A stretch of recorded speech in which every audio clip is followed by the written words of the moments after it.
Well, yeah, the weather did an abrupt shift last night, so it's a tad chilly in here.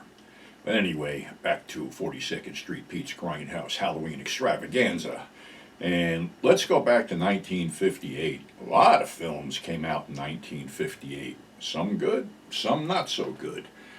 But one that sort of stood out and became a chiller theater perennial was a film called She Demons, starring Irish McCalla, Todd Griffin, and Victor Sen Young as comic relief for some reason.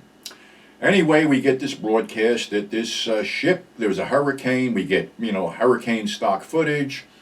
And this heiress is missing and wound up on this desert island with one guy and Victor Sen Young and this guy named Chris, who was, I guess, the captain of the ship. So they were looking for some island that had strange creatures on it, and they may have landed on it. So, of course, the Irish McCalla character is this hot blonde that's a real bitch, real spoiled and shit like that. And, they have the Asian stand by Victor Sen Young for comic relief and, typical Asian stereotype, whatever, which obviously wouldn't fly today, but hey, it was the 50s. They didn't give a shit. So, anyway, they march off into the jungle to look for some stuff. And when they come back, they find poor Chris with spears through him, but he's missing his knife. So they follow these footprints and they find this body in the surf, which they turn over, which is a female native, with the knife sticking out of her, with this horrendous, hideous face looking at them. So now they know something's wrong. So they go around the island and they hear the beating of drums or something.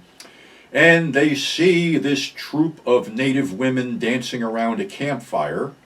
And actually, from what I understand with the credits, this was a troupe of dancers cast as the She Demons. I believe it was, maybe it was the Charles Manson Dancers or something like that. I don't know.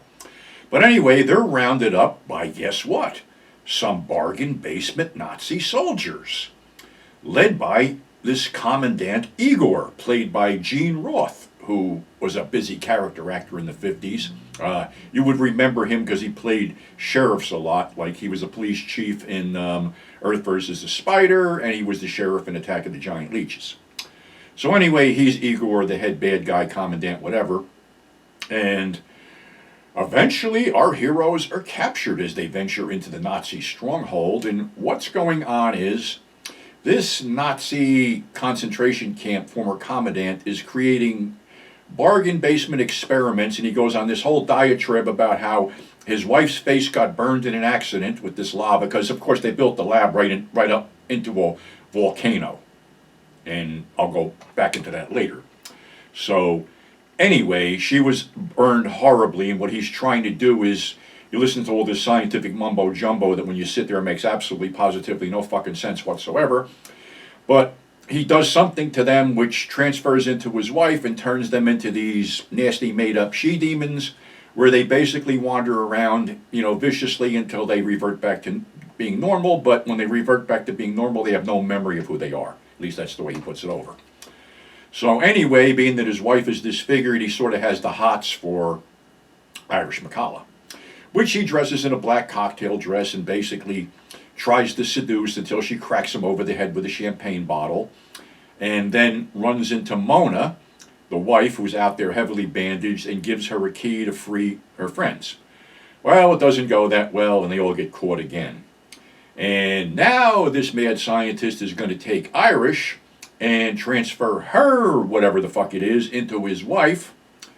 And then his wife shows up into the operating room, who is not happy with this because she already spied the seduction or attempted rape going on. So she basically says it's not going to happen. And then the other thing was that the Navy was using this island for a bombing range. And guess what? Today's another bombing run. But this one really hits deep and starts the volcano to erupt.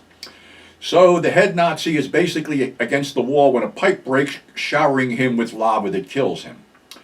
So they're trying to get out, and we get all this stock footage, of course, some of it from 1 million BC, of, things breaking up and lava shooting around and shit. And they're trying to escape the island, and they're trying to take her with her. And she turns around and she goes, "Would you go back with a face like this?" And she pulls the bandage off. And this is really hideous. I mean, she's nothing but a skull with eyes. And then she wanders back into the place that's burning up.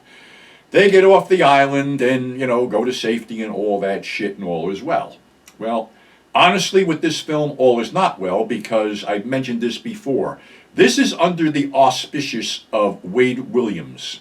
And what this miserable prick did was, I found this out a couple of days ago because I was trying to figure out why there are no prints floating around of giant leeches and she-demons and all this other stuff. It seems that Wade not only removed the existing title credits and put Wade Williams Presents over everything, he looked around and bought up every existing print of these films and destroyed them so no one else could have them. If this isn't a typical 1% rich cocksucker fucking us over, I don't know what is. And honestly, somebody should dig up that miserable bastard's corpse, drive a stake through his black heart, cut his head off, fill his mouth with garlic, and burn both of them in separate areas and scatter the ashes over hollowed ground so they're purified and we can get our films back.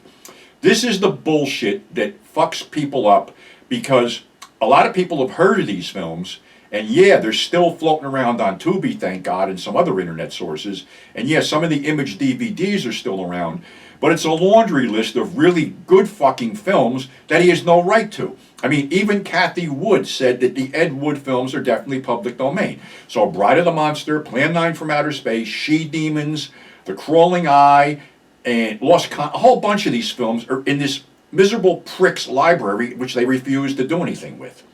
So that's another problem. And, the Susan Hart thing's another one. The people were saying, what are these people, gatekeepers of the films? No, they just don't want anybody else to see them, or they're too cheap to release them. And what they don't realize is, as I get older and my generation gets older, there's a limited audience for these things. And when we're gone, I don't think anybody's really going to give a shit because they weren't exposed to this stuff, which kind of sucks. So, in closing, fuck Wade Williams. Hope you're burning in hell.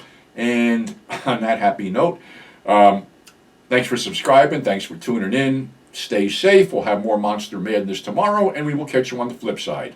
So, have a good day.